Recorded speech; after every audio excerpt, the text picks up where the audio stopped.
Great to connect with you today. I wanted to start today by asking you about food intolerances. Do you have them? Do you suffer from them? Or do you know if you do have any? I see a lot of clients these days that have food intolerances and sometimes don't actually know that it's the food that is creating their symptoms. That it's a food that they're eating every day that's creating their tiredness, their fatigue, the foggy thought, the stomach cramps, the bloating, the wind, the skin rashes, the moods, the irritability, the depression, the dark circles under their eyes, or even their muscle aches and pains.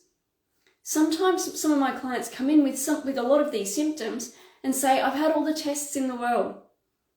All my blood tests are coming back normal. I don't know why I constantly feel like this. And these symptoms sometimes come and go. So the first thing that I do is I explain how sometimes these symptoms could be related to the foods that they're eating. And then they say, but I'm eating healthy. And I'm like, well, hang on. Let's have a look at how the food is interacting with your body and how your immune system is dealing with these foods. And it is different to a food allergy. So let's get that straight first. So food intolerances are different to a food allergy. Food allergies are an IgE part of the immune system. And you get a very fast response. You eat the food and then usually within half an hour, you get swelling, you get constriction of breathing. There's a lot of potentially life-threatening symptoms that come about with the food allergy. So we tend to know that if someone has peanuts and they start swelling, that they're allergic to peanuts. But food intolerances are a little bit more mild. And the symptoms for food intolerances can come about up to 3 days later. So that's what makes it harder to identify by just looking at what someone's eating, whether which of the foods could be triggering some of their symptoms, like their rashes or their tiredness. And the thing with food intolerances is that it comes from a different part of the immune system to the allergy. It could be an IgA or an IgE response, an IgG response. So what that means is the IgA and the IgG is a little bit slower part of the immune system to respond. And we can get generalized symptoms. Like I said, it could be something like a skin rash or moods or digestive issues. They're very different and very different depending on the person and what's going on with them. And so it's all about being a detective. And that's the fun part, is having a look at what are the foods that could be causing some of these unexplained symptoms and very general symptoms. And it's about having a look into what can we do to help to turn off these food intolerances. Because you see, I believe that we can, or I know, I've seen it happen, we can turn off food intolerances. It is all about a tolerance issue. So, for instance, you might be able to have a small amount of a food, say, I'm just going to pick bread, for example. You might be able to have 1 or 2 slices of bread.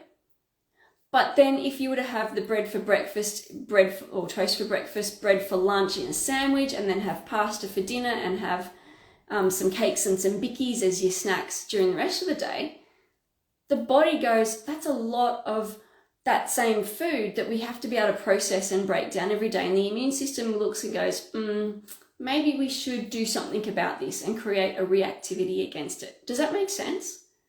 So it's about having a look at how much of the food that you're having, and that's what creates the food intolerance. It's the quantity of the food. So when I work with my clients, I work with them so that we can get them to bring back these foods. They can enjoy these foods again, but it might be on a bit of a rotational diet.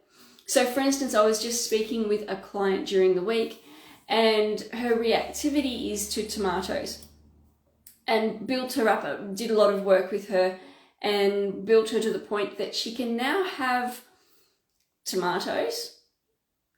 She had a nachos with some tomatoes in it the other night, and she could have it one night, but when she went to have the leftovers the next day, that's when she noticed the swelling.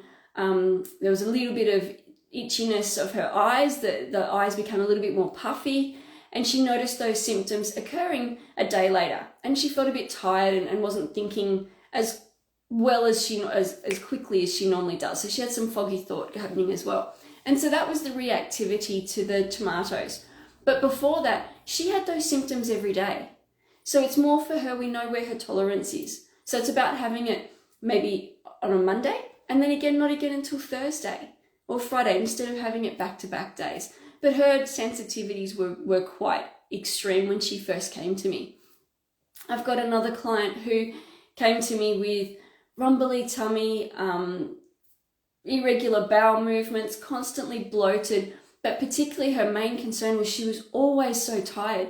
She had a very active job, very physically active job, and ate the right foods, was very, very aware of what foods to feed her body, but constantly tired, foggy thought, really finding that she was having trouble getting through each and every day because her energy levels were so low and she didn't understand why. And when I worked with her, we identified that it was dairy that was triggering her symptoms. And so she reduced dairy, and within a week, her bowel movements went back to being a bit more regular. And she had less rumbly tummy, gurgling in the tummy.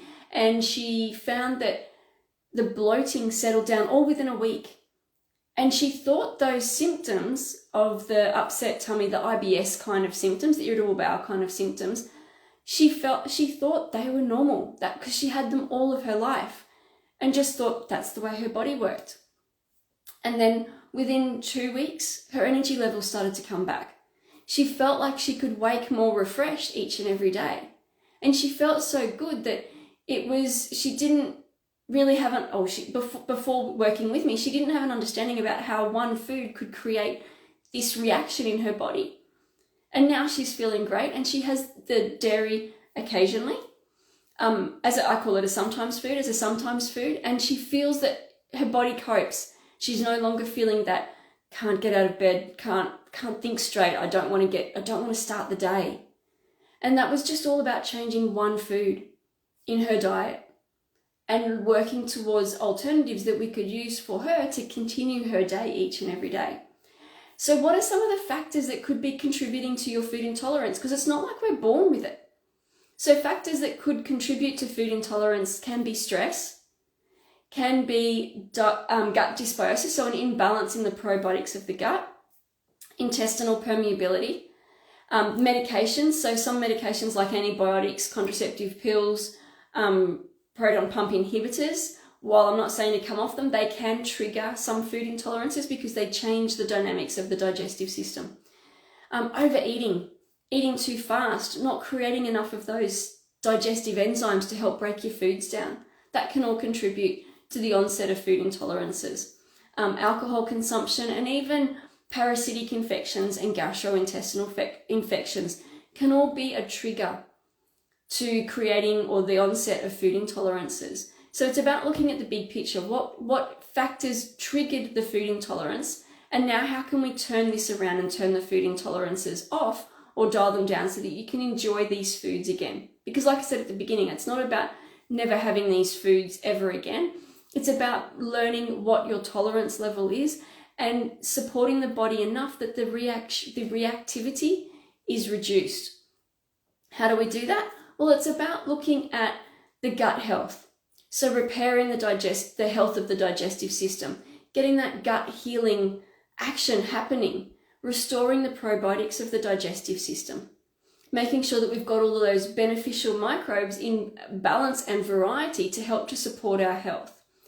And then looking at digestive enzymes, ensuring that you're eating in a fashion that you can create plenty of digestive enzymes to break those foods down.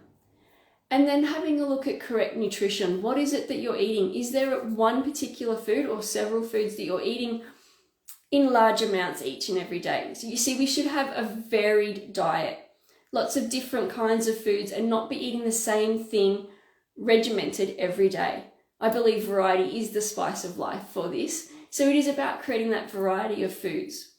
And then having a look towards really looking at restoring your health so that we can bring this food back in again and keep the balance and create long-term balance. So when we look at all of this, we can help to identify your food intolerance, reduce it for a little while, do the gut healing processes, and then bring the food back in again. And I'd love to hear about you and how you've been going through your food intolerances, or if you're suffering food intolerances. I look forward to seeing you next time. I'm Teresa Todd, transformational naturopath and biochemist.